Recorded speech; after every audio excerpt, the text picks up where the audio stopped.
ഞാൻ തന്നെയാ. നിങ്ങൾ എന്താ ഇവിടെ ഇരിക്കുന്നേ? അതോ, അവിടെ ഒന്നും ഇരിക്കാൻ സ്ഥലമില്ല. പിന്നെ എല്ലാരും പറഞ്ഞു ഇവിടെ രക്ഷ തളയ്ക്കാനുണ്ടെന്ന്, അതുകൊണ്ട് വന്നതാ. എന്തുവാ? കണ്ണു തുറന്ന് ആ ബോർഡിലോട്ട് നോക്കടി. അപ്പോ നമ്മള് നീ എന്റെ തലയിലായി. അല്ലാതെന്താ? നിന്റെ ചോദ്യത്തിന് ഉത്തരവൊക്കെ ഞാൻ പിന്നെ തരാം. ഇപ്പൊ ഇവിടെ ഒരു അഗ്നിപർവ്വതം പൊട്ടാൻ ചാൻസ് ഉണ്ട്. കട്ടയ്ക്ക് പിടിച്ചു നിന്നോണം. എന്താ താൻ എന്താ ഈ പറയുന്നത്? ദേ അങ്ങോട്ട് നോക്കടി. മീനാക്ഷി. അളിയ, എന്താ ഇതൊക്കെ? നിരഞ്ജന്റെയും നിരൂപിന്റെയും വിവാഹം. സീമാമായി, നിരഞ്ജനയുടെ എന്നെയല്ലേ ഏട്ടൻ കെട്ടാനിരുന്നത്. നിങ്ങളൊക്കെ കൂടി ഇതൊക്കെ പണ്ടേ പറഞ്ഞു വെച്ചതല്ലേ? നീ വന്ന് നാട്ടിലുള്ളവരെ മുഴുവൻ വലവീശി പിടിക്കാൻ ഇറങ്ങിക്കോണോ? എഴുന്നേക്കടി ഇവിടുന്ന്. മോളെ മീനാക്ഷി, അമ്മായി പറയുന്നൊന്ന് കേക്ക്. എനിക്കൊന്നും കേൾക്കണ്ട. നിരഞ്ജനേട്ടാ, എഴുന്നേക്ക്. മീനാക്ഷി അടങ്ങി നിക്ക്. അളിയ, ഇതൊരുമാതിരി മറ്റെടുത്ത പണിയായി പോയി കേട്ടോ. അളിയ, ഞാനൊന്നും പറയട്ടെ. ആരും ഒന്നും പറയണ്ട. ഈ ചതി എന്നോടും എന്റെ മോളോടും വേണ്ടായിരുന്നു. അളിയ, അത് പിന്നെ ഇങ്ങനെയൊക്കെ സംഭവിച്ചു പോയി. എല്ലാത്തിനും കാരണക്കാരി ഇവളാ നിരഞ്ജനേട്ടൻ എന്തോ കൈവശം കൊടുത്തത്. എഴുന്നേക്കടി എവിടെന്ന്. ദേ മീനാക്ഷി, അനാവശ്യം പറയരുത്. കുക്കു ഇപ്പഴാ കാര്യങ്ങളൊക്കെ അറിയുന്നത്. അതൊക്കെ നിങ്ങൾക്കായിരിക്കും. എനിക്ക് ഇവളെ അറിയാം. ഇവക്ക് പണ്ടേ നിരഞ്ജനേട്ടന് ഒരു നോട്ടം ഉണ്ടായിരുന്നു. അങ്ങനെ ഇവള് വലവീശി പിടിച്ചതാ. എന്നാലും അളിയ, നിരഞ്ജ, നിങ്ങൾ ഒരു വട്ടം പോലും എന്നെ മനുവിനെ കുറിച്ച് ഓർത്തില്ലല്ലോ. അവനോട് നിങ്ങൾ ഇനി എന്തു പറയും? ആരും ഒന്നും പറയാൻ പോകുന്നില്ല. മനുവിന് കാര്യം പറഞ്ഞാൽ മനസ്സിലാവും. അവന് തലയ്ക്കകത്ത് ആൾതാമസമുണ്ട്. അതെ, ആരും ഒന്നും പറയണ്ട. ഈ കല്യാണം നടന്നാലല്ലേ ആ താലി അങ്ങ് പൊട്ടിച്ച തീരാവുന്ന ബന്ധമേ ഉള്ളൂ ഇപ്പൊ. കൃതിക, എഴുതേക്കടി. നിന്നെ ഞാൻ തൊട്ടു പോകരുത്. ഇതെന്റെ ഭാര്യയാണ്. ഡോക്ടർ നിരഞ്ജന്റെ ഭാര്യ, കൃതിക നിരഞ്ജൻ. മീനാക്ഷി മതി, ഒന്ന് നിർത്തിക്കേ. എനിക്കൊരു കാര്യം ചോദിക്കാനുണ്ട്. ഞാൻ അമ്മാവനോട് എപ്പോഴെങ്കിലും പറഞ്ഞിരുന്നോ ഞാൻ മീനാക്ഷിയെ കെട്ടിക്കോളാന്ന്? ഇല്ലല്ലോ. മീനാക്ഷിയോട് ഞാൻ അങ്ങനെ എപ്പോഴെങ്കിലും പറഞ്ഞിരുന്നോടി? ഇത് എന്റെ ജീവിതമാണ്. ആരെ കെട്ടണം കെട്ടണ്ടെന്ന് തീരുമാനിക്കേണ്ടത് ഞാനാ. നീ വായി തോന്നിയതൊക്കെ വിളിച്ച് പറയുന്നത് സൂക്ഷിച്ചു വേണം. ഇവളെനി കൃതിക ജയകുമാർ അല്ല, കൃതിക നിരഞ്ജനാണ്. എന്റെ ഭാര്യയാണ്. അവളെ പറ്റിയിട്ട് നീ എന്തേലും പറഞ്ഞ നിന്റെ പല്ലടിച്ച് ഞാൻ താഴെയിടും. കേട്ടല്ലോടി? മാറി നിക്കടി ഇങ്ങോട്ട്. തിരുമേനി ബാക്കി ചടങ്ങ് നടത്തു. വാവ്, നിരഞ്ജൻ ഡോക്ടർ കസറി. ഈ പെർഫോമൻസ് ഞാൻ ഒട്ടും എക്സ്പെക്ട് ചെയ്തില്ല. Well done my boy. ഇപ്പോഴാടാ നീ എൻ്റെ പഴയ നിരഞ്ജനായത്. പാവം ബാവ കിളി പോയി ഇരിക്കുക. മഴപ്പാറ്റെ, സത്യത്തിൽ ഇവിടെ എന്താ നടക്കുന്നേ? സങ്കൽപ്പേട്ടൻ എവിടെ? നിന്റെ സങ്കല്പേട്ടൻ എന്നെ കൊണ്ടൊന്നും പറയിപ്പിക്കരുത്. നിന്റെ സങ്കല്പ് വെറും സങ്കല്പമായി മാറി. ആ അമ്മേ, എന്തിനാണ് നീ എന്നെ നുള്ളിയത്? ദേ ഇവിടെ ഇപ്പോഴും ഉപദ്രവം തുടങ്ങി.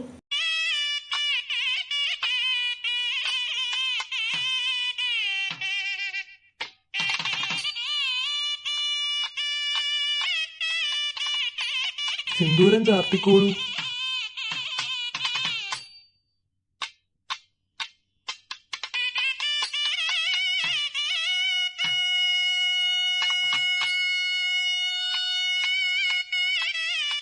അങ്ങനെ എന്റെ വാവ, എന്റെ നിരഞ്ജൻ. അയ്യോ അല്ല, മഴപ്പാറ്റയ്ക്ക് സ്വന്തമായി. അളിയ, ഞങ്ങൾ ഇനി ഇവിടെ നിൽക്കുന്നില്ല. ഇങ്ങനെ ഞങ്ങളെ കൊച്ചാക്കണ്ടായിരുന്നു. എല്ലാത്തിനും നന്ദിയുണ്ട്. അളിയനും പെങ്ങളും ഒന്നും ഓർത്തോ. എന്റെ മകളുടെ താലിഭാഗം തട്ടിത്തെറിപ്പിച്ചിട്ടാ നിങ്ങൾ ഈ പണി കാണിച്ചത്. മക്കളെ നന്നായി ജീവിച്ചാ മതി. എന്റെ മോളെ ഞാൻ പറഞ്ഞ് മനസ്സിലാക്കിക്കൊള്ളാം. അളിയ, അതൊരു പ്രത്യേക സാഹചര്യത്തില്. അച്ഛാ വാ, നമുക്ക് പോകാം. നാണം കെട്ടി ഇനി ഇവിടെ നിൽക്കണ്ട. മോള് വിഷമിക്കാതെ. നമ്മളോട് ചെയ്ത ഈ ചതിക്ക് അച്ഛൻ പകരം വീട്ടും. കുക്കു, നീ സൂക്ഷിച്ചോ. നിനക്ക് വേണ്ടി ഞാൻ വെട്ടിയ കുഴി ഒന്ന് തെന്നി മാറി അതിൽ ഞാൻ തന്നെ വീണു. പക്ഷെ നീ മനസ്സിൽ കുറിച്ചിട്ടോ, നിരഞ്ജന്റെ ഭാര്യയായി നിന്നെ ഞാൻ വാഴിക്കില്ല. ഈശ്വര, ഇതൊക്കെ എന്താ സ്വപ്നം വല്ലതാണോ? ഞാൻ എങ്ങനെ നിരഞ്ജനായിട്ടിനെ ഒന്നും മനസ്സിലാവുന്നില്ലല്ലോ. കുക്കുമോളെ, ആ ഏട്ടാ, അയാള് ആ സങ്കല്പ് അങ്ങേരെവിടെ? എന്താ ഇവിടെ നടക്കുന്നത്? എല്ലാത്തിനും കൂടി ഉത്തരം പറയാൻ പറ്റില്ല. എന്നാലും പറയാം. സങ്കല്പിനെ രാവിലെ മുതൽ കാണാനില്ലായിരുന്നു. കൂട്ടുകാരോട് അന്വേഷിച്ചപ്പോൾ അവർ പറഞ്ഞു അവൻ തിരികെ ഡൽഹിക്ക് പോയതാന്ന്. അവന്റെ വീട്ടുകാർ ഈ വിവാഹം നടന്ന അവനെ കൊന്നു കുഴിച്ചു മൂടുമെന്ന് പറഞ്ഞു. അതുകൊണ്ട് അവൻ ഈ വിവാഹത്തിൽ നിന്ന് പിന്മാറി. അപ്പോ നിരഞ്ജനേട്ടൻ? അത് പിന്നെ മോളെ. അച്ഛാ, അച്ഛാ. എന്താടാ, എന്താ നീ വിളിച്ചേ? അച്ഛാ, സങ്കല്പ് ചതിച്ചു. അവനെ ഇവിടെ ഒന്നും കാണുന്നില്ല. കുക്കുവിനെ കെട്ടിയ അവന്റെ വീട്ടുകാർ അവനെ കൊന്നു കളയുമെന്ന് പറഞ്ഞ് ഭീഷണിപ്പെടുത്തി. അതുകൊണ്ട് അവൻ തിരികെ പോയി. ഈശ്വര, ചതിച്ചോ? ഡാ മോനെ, ഇനിയിപ്പോ എന്താ ചെയ്യും? എനിക്ക് അറിഞ്ഞൂടാ അച്ഛാ. എന്തായാലും ജനങ്ങളോട് പറയണ്ടേ? മോനെ, ഞാൻ എങ്ങനെ ഇത് അവന്റെ മുഖത്തൂക്കി പറയും? അറിയാതിരിക്കാൻ പറ്റില്ലല്ലോ അച്ഛാ. ഏട്ടാ ഇങ്ങനെ നിക്കാൻ പോവുകയാണോ? വന്ന് റെഡി ആയിക്കേ. ഡാ അത് എന്താ ഏട്ടാ? അച്ഛാ എന്താ നിങ്ങളുടെ മുഖം വല്ലാതിരിക്കുന്നേ? ഡാ അത് പിന്നെ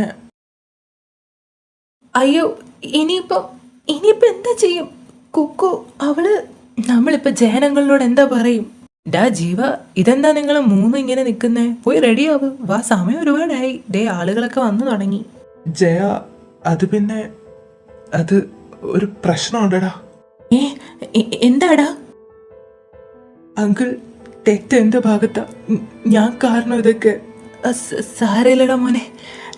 നീ എൻ്റെ സങ്കടം സഹിക്കാൻ വയ്യാത്തത് കൊണ്ട് എന്നെ സഹായിക്കാൻ നോക്കിയതല്ലേ. എൻ്റെ കുക്കുവിന് വിധിയായിട്ടുണ്ടാവില്ല. അതാവും ഇങ്ങനെയൊക്കെ. നീ ഇങ്ങനെ തളർന്നു പോകാതെ. ഞാൻ എന്ത് പറയൂടാ എൻ്റെ പിള്ളേരോട്, എൻ്റെ കുക്കുമോളോട്? അവളവിടെ ഒരുങ്ങുക. സ്മൃതി മോൾ ഇതറിഞ്ഞ അവള് സമ്മതിക്കോ അവളുടെ വിവാഹം മാത്രമായിട്ട് നടത്താൻ? ഈശ്വര, എന്തിനാ ഇങ്ങനൊരു പരീക്ഷണം? നിങ്ങളൊക്കെ എന്താ ഇങ്ങനെ നിൽക്കുന്നേ? ഇന്ന് മക്കളുടെ കല്യാണമാണെന്ന് മറന്നോ എല്ലാരും? എന്താ അല്ലാത്ത മുഖം വല്ലാതിരിക്കുന്നേ ചേട്ടാ? നിമ്മി നമ്മൾ തോറ്റുപോയടി. ദൈവം നമ്മളെ പിന്നെയും തോൽപ്പിച്ച് കളഞ്ഞടി. എന്തൊക്കെയാ നിങ്ങൾ ഈ പറയുന്നത്? ഈശ്വര, എന്റെ കുട്ടികള്, എന്റെ മക്കള് രണ്ടും ഒന്നും അറിയാതെ അകത്തിരുന്ന് ഒരുങ്ങുക. ഞാനിപ്പോ എന്താ ചെയ്യാൻ സീമേ?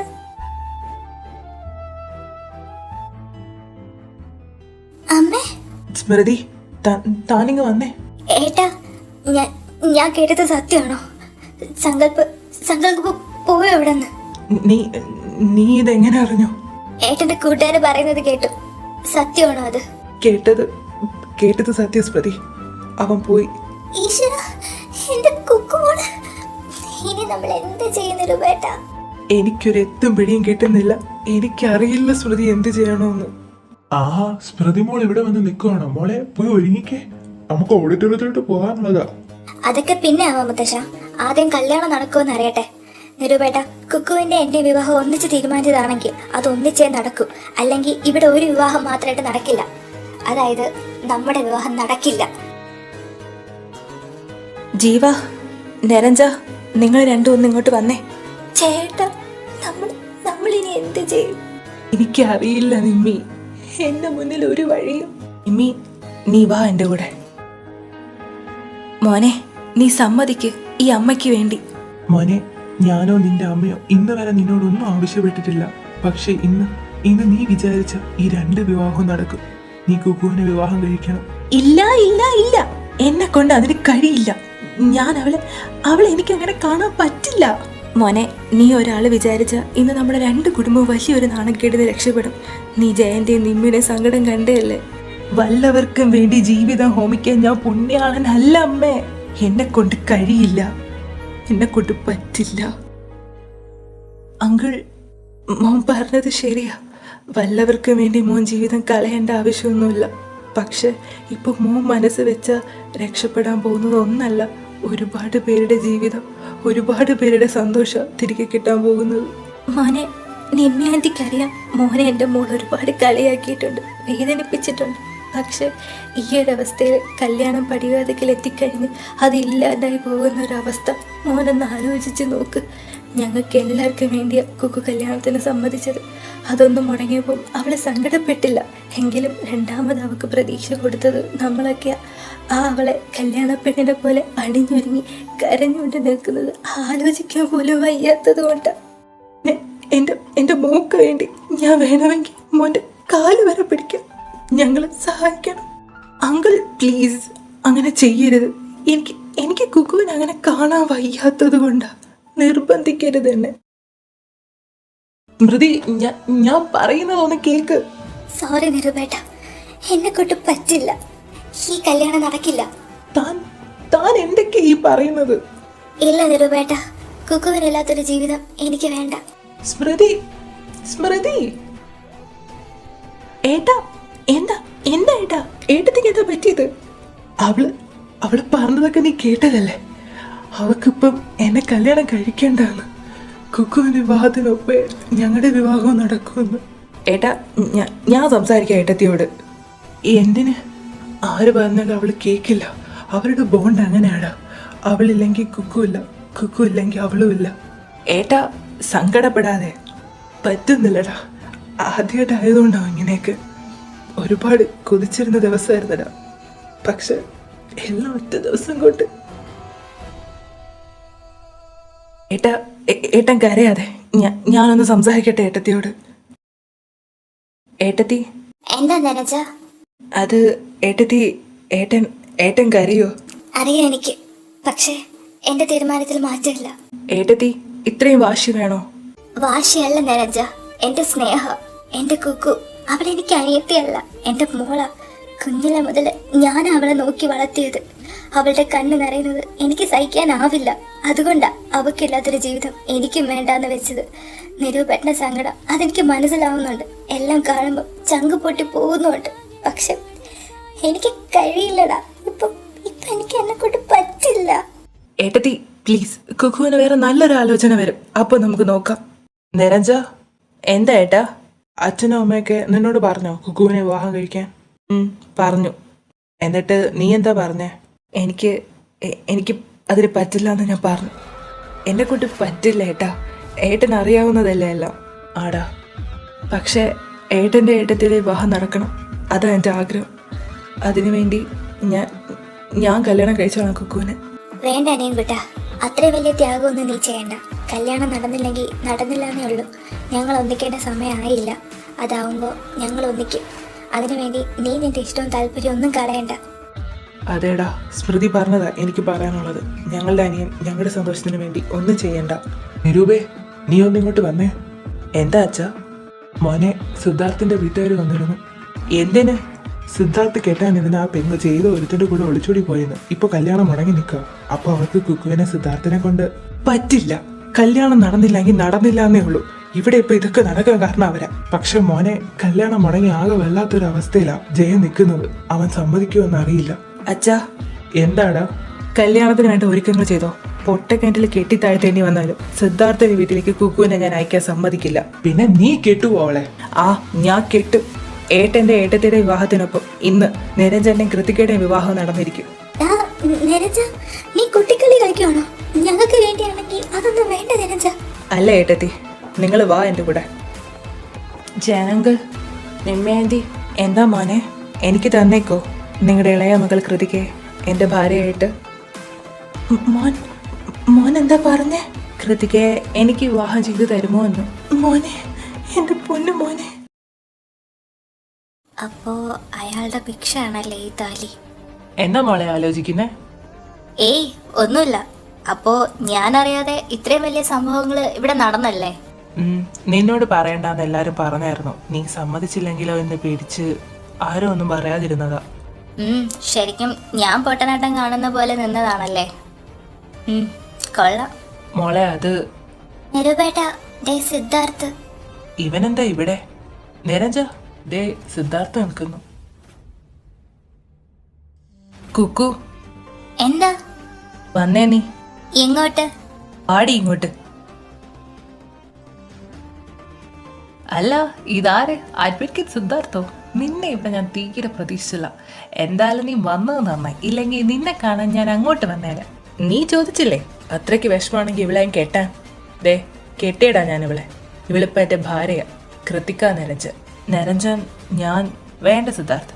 നട്ടലിന്റെ സ്ഥാനത്ത് വാഴപ്പിണ്ടി കൊണ്ട് നടക്കുന്ന നിന്നോട് സംസാരിക്കാൻ എനിക്ക് തീരെ താല്പര്യമില്ല. ഇനി നിന്റെ നിഴല് പോലും എൻ്റെ പെണ്ണിൻ്റെയോ എൻ്റെ കുടുംബത്തിൻ്റെയോ നേരെ കണ്ടുപോകരുത്. അതുകൊണ്ട് ഇനി നീ ഇവിടെ നിന്ന് നൃത്തം ചവിട്ടാതെ വേഗം പോകാൻ നോക്ക്. സിദ്ധുവേട്ട, സോറി അഡ്വക്കേറ്റ് സിദ്ധാർത്ഥ്. നിങ്ങളുടെ വിവാഹം മുടങ്ങിയല്ലേ? അത് ഞാൻ കുറച്ചു നേരം മുമ്പ് അറിഞ്ഞത്.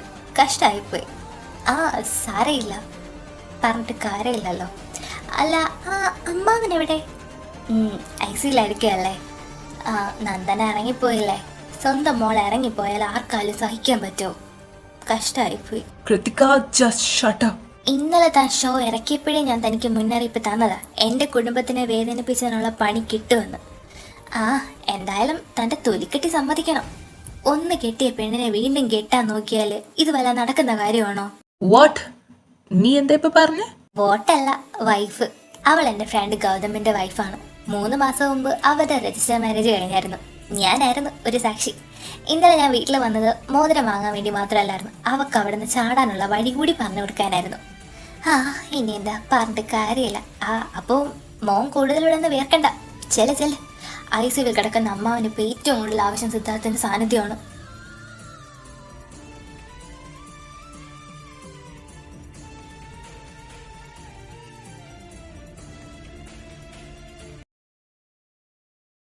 കുക്കു, അപ്പോ നീയാണോ കല്യാണം മുടക്കിയത്?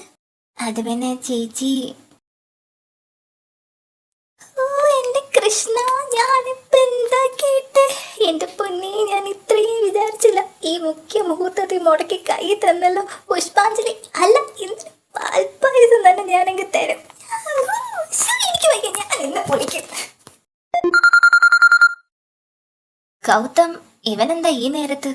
ഹലോ ഡി, നീ എവിടെയാ? ഞാൻ വീട്ടില്. എന്താടാ? എടി, നിന്റെ കല്യാണം മുടങ്ങിയോ? ഇത്രയും വേഗം അത് പബ്ലിസിറ്റി ആയോ? ആടാ, മുടങ്ങി. എടി, ആ സിദ്ധാർത്ഥ ആരാന്ന് നിനക്ക് അറിയാലോ? നിന്റെ കെട്ടികളുടെ ഏതോ റിലേറ്റീവ് അല്ലേ? ആടി, അവിടെ വിവാഹം മുടങ്ങിയത് കൊണ്ട് എന്റെ നന്ദുവിനെ കൊണ്ട് അവർ ആ സിദ്ധാർത്ഥനെ കെട്ടിക്കാൻ പോവാ. അവളിപ്പോ എന്നെ വിളിച്ചായിരുന്നു. ഈശ്വര, ഇനിയിപ്പോ എന്ത് ചെയ്യടാ? എനിക്കറിയത്തില്ലടി, അതാ ഞാൻ നിന്നെ വിളിച്ചത്. ഒരു കാര്യം ചെയ്, നീ അവളെ കൊണ്ട് അവിടെ നിന്ന് ചാടാൻ നോക്ക്. എന്തായാലും നിനക്ക് മാന്യമായ ഒരു ജോലി ഉണ്ടല്ലോ. പിന്നെ നിങ്ങളുടെ രജിസ്റ്റർ മാരേജ് കഴിഞ്ഞതുകൊണ്ട് വലിയ സീനൊന്നും ഉണ്ടാവില്ല. എടി, അത് ഞാൻ ആലോചിച്ചതാ. പക്ഷെ അവളെ വിളിച്ചിട്ട് ഇപ്പൊ കിട്ടുന്നില്ല. എനിക്ക് തോന്നുന്നു അവളുടെ വീട്ടുകാർ അവളുടെ ഫോൺ വാങ്ങിച്ച് വെച്ചു എന്ന്. അതുകൊണ്ട് കോണ്ടാക്ട് ചെയ്യാൻ ഒരു വഴിയും ഇല്ല. എങ്കിൽ ഞാൻ അങ്ങോട്ട് പോകാടാ. ആ സിദ്ധാർത്ഥന്റെ കയ്യിൽ നിന്ന് എന്റെ മോതിരം മേടിക്കണം. എന്തായാലും ഞാൻ പോകാം. എന്നിട്ട് നിന്റെ പെണ്ണിനോട് കാര്യം പറയാം. എങ്ങനെ എല്ലാം റെഡിയായി കഴിഞ്ഞിട്ട് എന്നെ വിളിക്കേ. ഞാൻ അപ്പോഴേക്കും പോകാനുള്ള കാര്യങ്ങളൊക്കെ സെറ്റാക്കി വെക്കാം. ശരിയടി എന്നാ. അപ്പോ നീയാണല്ലേ അവരെ ഒളിച്ചോടാൻ സഹായിച്ചത്? ഞാൻ തന്നെ. എടി ഭയങ്കരി, ഇവള് ആള് ചില്ലറ പുള്ളിയൊന്നും അല്ലല്ലോ. പിന്നെ നിങ്ങൾക്കൊരു കാര്യം അറിയോ? എന്റെ കല്യാണം മുടക്കിയത് ആരാന്ന്? ആരാ അത്? മീനാക്ഷി. മീനാക്ഷിയോ? അവളെന്തിനാ? തോക്കി കേറി വെടിവെക്കാതെ കെട്ടിയോനെ. ആരാടി നിന്റെ കെട്ടിയോൻ? എങ്കിൽ കേട്ടാത്തോനെ. സിദ്ധാർത്ഥ് കല്യാണം കഴിക്കാനിരുന്ന ആ കുട്ടിയില്ലേ, നന്ദന, അവൾ എന്നെ വിളിച്ച് പറഞ്ഞായിരുന്നു. സിദ്ധാർത്ഥിന്റെ വീട്ടുകാരെ വിളിച്ച് എനിക്ക് തലയ്ക്ക് എന്തോ അസുഖം ഉണ്ടെന്ന് പറഞ്ഞത് ഒരു പെണ്ണാണെന്ന്. ഞാൻ ആ അസുഖത്തിന് മരുന്ന് കഴിക്കുന്നുണ്ടെന്നൊക്കെ അവരാ കോൾ റെക്കോർഡ് ചെയ്തായിരുന്നു. അത് നന്ദന എനിക്ക് അയച്ചു തന്നിരുന്നു. ആ കരകര ശബ്ദം കേട്ടപ്പോഴേ എനിക്ക് മനസ്സിലായി ഇതാ ചീവീടാന്ന്. അവക്കിത് എന്തിന്റെ സൂക്കേടാ? ഇന്നത്തെ കൊണ്ട് ഞാൻ അവളുടെ അഹങ്കാരം എന്ന് തീർക്കും. എന്റെ കൊച്ചിന്റെ കല്യാണം മുടക്കിയിട്ട് ഉരുട്ടിക്കേറി വന്നേക്കുന്നു. വേണ്ട, ഇപ്പൊ ഒന്നും വേണ്ട, സമയമുണ്ട്. അവക്കിപ്പോ ഓൾറെഡി ഒരു പണി കിട്ടി കഴിഞ്ഞു. നമ്മളെല്ലാരെയും കണ്ണീര് കുടിപ്പിച്ചതിന് അവക്കിട്ട് നമുക്ക് കൊടുക്കാം. ഇതിനാ പണ്ടുള്ളവര് പറയുന്നത്, ചക്കിന് വെച്ചത് കൊക്കിന് കൊണ്ടുവന്നു. അവൾ എയിം ചെയ്തത് കുക്കുവിനെ ആണെങ്കിലും പക്ഷെ പണി കിട്ടിയത് അവക്ക. മക്കളെ, നിങ്ങൾ വന്ന് ഭക്ഷണം കഴിക്കൂ. 3 മണിക്ക് മുമ്പ് വീട്ടിൽ കയറാനുള്ളതാ. അച്ഛാ, ഞങ്ങളിതാ വരുന്നു. മോളിപ്പോ എന്താ എന്നെ വിളിച്ചേ? അത് പിന്നെ ഭർത്താവിന്റെ അച്ഛനെ ഇനി അങ്ങനെയല്ലേ വിളിക്കണ്ടേ? ഭർത്താവോ? ഞാൻ ഒരുപാട് കൊതിച്ച കാര്യം. ഒത്തിരി ഇഷ്ടായിട്ടോ. ഏട്ടാ വാ, നമുക്ക് കഴിക്കാൻ പോകാം. ഞാനങ്ങ് വരുന്നില്ല, നീ തന്നെ പോയിരുന്ന് കേറ്റിയാ മതി. അതിന് തന്നെ ആരെ വിളിച്ചു? ഞാൻ വിളിച്ചത് നിരൂപേട്ടനാ. ഏട്ടാ ചേച്ചി വാ, നമുക്ക് പോയി കഴിക്കാം. 4 കൂട്ടം പായസം ഉണ്ട്. ഇവളെ ഞാൻ ഇന്ന് ഏട്ടാ, ആ പോയ സാധനത്തിന് നിങ്ങൾ രണ്ടും കൂടി അങ്ങ് നോക്കിക്കോണം. എന്നെ കൊണ്ടൊന്നും പറ്റില്ല. അതെ, എന്റെ ഭാര്യയെ ഞാൻ നോക്കിക്കോളാം. നിന്റെ ഭാര്യയെ നീ നോക്കിയാ മതി. വേണമെങ്കിൽ വല്ലതും വന്ന് കഴിക്കടാ. വാ സ്മൃതി. ഞാൻ ആരോട് പറയാൻ, ആര് കേൾക്കാൻ? എടുത്ത് തലയിൽ വെച്ചും പോയില്ലേ.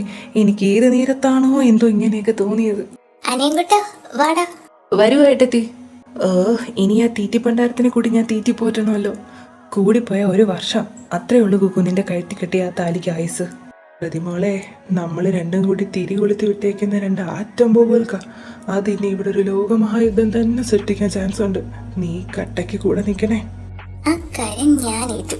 ഇതൊക്കെ ഇവിടെ വരെ കൊണ്ടുവന്ന് എത്തിക്കാമെങ്കിൽ ബാക്കി ചെയ്യാനാണോ പ്രയാസം? പിന്നല്ല.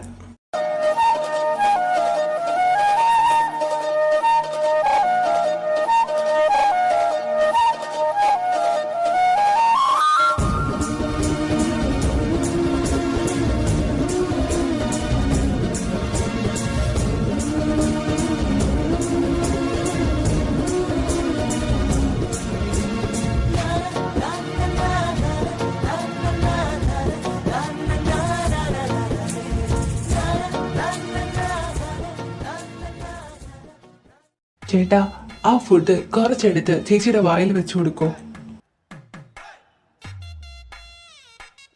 മോനെ നീങ്ങുവാ. എന്താ ചേട്ടാ? മോനെ, ഇന്നാണ് എൻ്റെ കെട്ട് കഴിഞ്ഞത്. ഫുഡ് തിന്നുന്ന ഈ മുതലിനെ ഇപ്പോൾ വിളിച്ച് ഞാൻ ഫുഡ് കൊടുത്താലേ അവൾ എൻ്റെ കൈ ചിക്കൻ ഫ്രൈ ആണെന്ന് പറഞ്ഞ് അത് കടിച്ചു പറിക്കും. കുറച്ചു കാലം കൂടെ ജീവിക്കണമെന്ന് ആഗ്രഹമുണ്ട്. ഇരിക്കുന്ന നോക്ക് രണ്ടെണ്ണം ആലുവ മണപ്പുറത്ത് വെച്ച് കണ്ട പരിചയം പോലുമില്ല. അതൊക്കെ എൻ്റെ നിരൂപേട്ടനും സ്മൃതിയേട്ടത്തി കണ്ടു പഠിക്ക് രണ്ടെണ്ണം. സ്മൃതി, അപ്പോ ഇനി എങ്ങനെയാ കാര്യങ്ങള്? എന്ത് കാര്യങ്ങള്? അത് പിന്നെ ഇന്ന് നമ്മുടെ കല്യാണമായിരുന്നല്ലോ. അതിനെന്താ? അതിനെന്താണോ, ഞാൻ നിന്റെ ഭർത്താവായി, നീ എന്റെ ഭാര്യയും. അതിപ്പോ കല്യാണം കഴിയുന്നവരൊക്കെ അങ്ങനെയാണല്ലോ, ഭാര്യ ഭർത്താക്കന്മാർ. എടോ അതല്ല, ഇന്ന് നമ്മുടെ ഫസ്റ്റ് നൈറ്റ് കൂടിയാ. ഓ അങ്ങനെ. എന്താ നിങ്ങളുടെ ഉദ്ദേശം? എന്തായാലും നല്ല ഉദ്ദേശമല്ല. മനുഷ്യ ഒന്ന് അടങ്ങി നിക്ക്. ഞാൻ നിൽക്കുമല്ലോ, ഇവിടെ നിന്റെ അടുത്തിരിക്കുമല്ലേ. ഓ ഇങ്ങേരുടെ ഒരു കാര്യം തിരുപേട്ട ആളുകളെ ശ്രദ്ധിക്കുന്നു. കാണട്ടെ, അതിനിപ്പോ എനിക്കെന്താ? നീ ഇപ്പൊ ഒഫീഷ്യലി എന്റെ ഭാര്യ. എനിക്കിപ്പൊ നിന്നെ എന്ത് വേണേലും. ഈ മനുഷ്യന്റെ കാര്യം അങ്ങോട്ട്. എടാ, കല്യാണം കഴിഞ്ഞിട്ടും ഈ പെണ്ണച്ചിന്റെ നാണം ഒന്നും മാറിയില്ലേ? ദേ, ഞാനൊരു കാര്യം വരാം. ഈ നാണമൊക്കെ ഇവിടെ കളഞ്ഞിട്ട് വേണം അങ്ങോട്ട് വരാൻ. രാത്രി നാണോ എന്നൊക്കെ പറഞ്ഞ് എന്റെ അടുത്തോട്ട് വാ, ശരിയാക്കി തരാം ഞാൻ. അയ്യേ, ഈ മനുഷ്യന്റെ കാര്യം.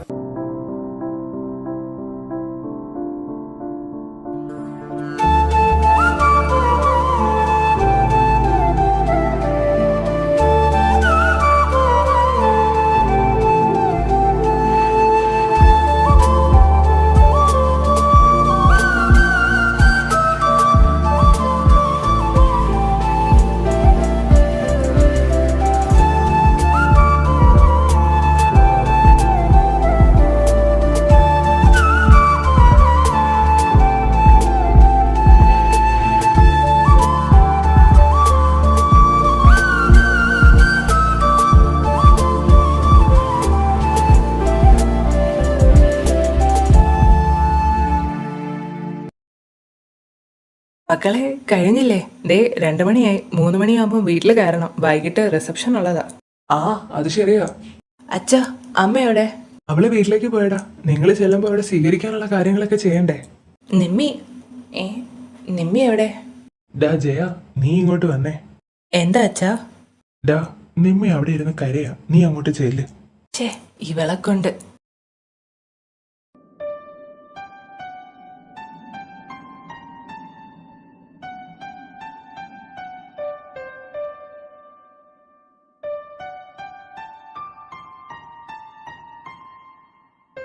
നിമ്മി ഡോ, താനിത് എന്തിരിപ്പാ? മക്കൾ ഇറങ്ങാറായി, വന്നേ.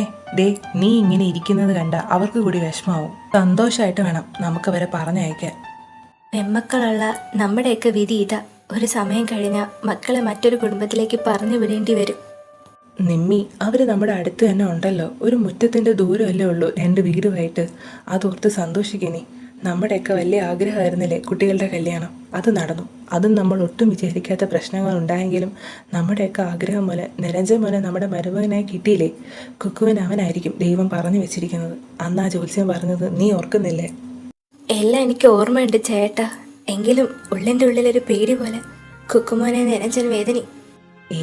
അവിടെ സീമയും ജീവനും നിരൂപവും സ്മൃതിമോളും ഒക്കെ ഉണ്ടല്ലോ. നീ ടെൻഷൻ ആവാതെ വേഗം വാ, മക്കളിപ്പോൾ ഇറങ്ങും.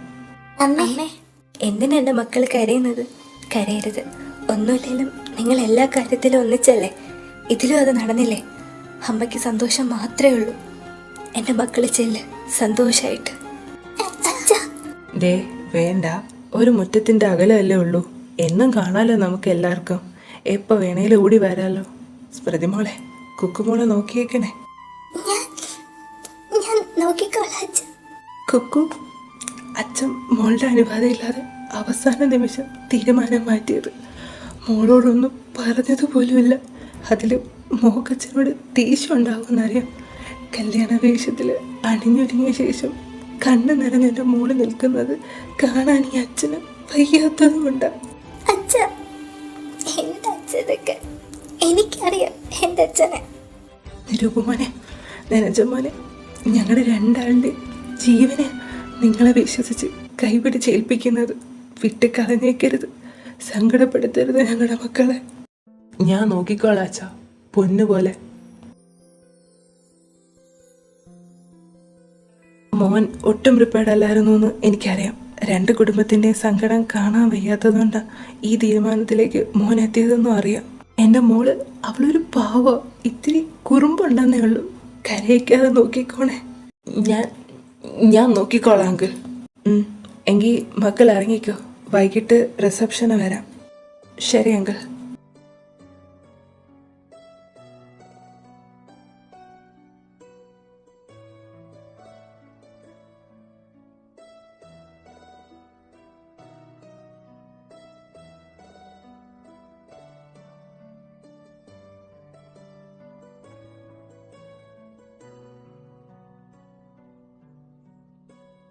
എൻ്റെ സുവർണകാലം ഇവിടെ തീരുക.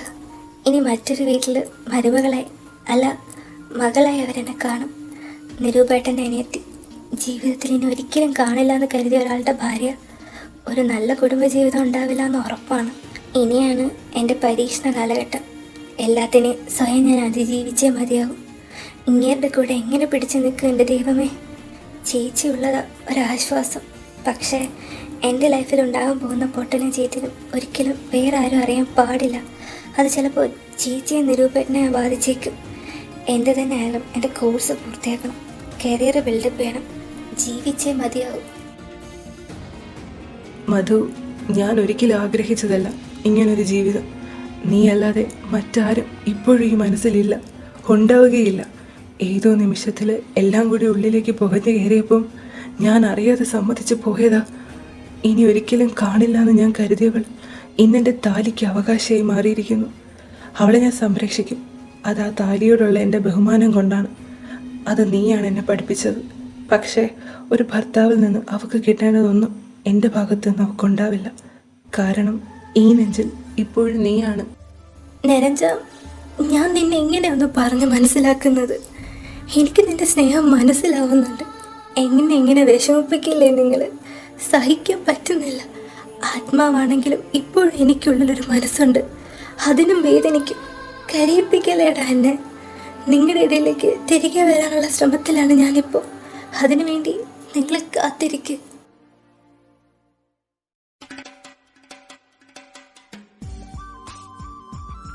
ദാ മോളെ, കേറി വാ.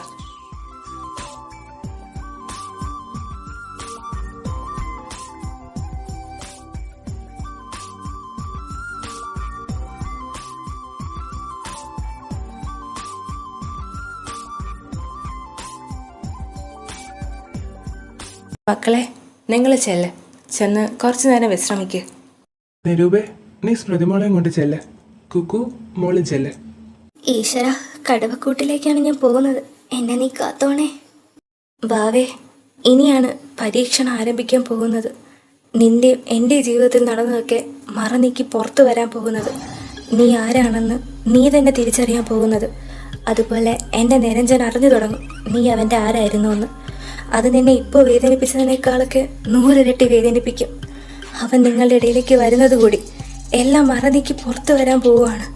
കാത്തിരിക്കുകയാണ് ഞാൻ അവന് വേണ്ടി കണക്കുകൾ തീർക്കാനായി.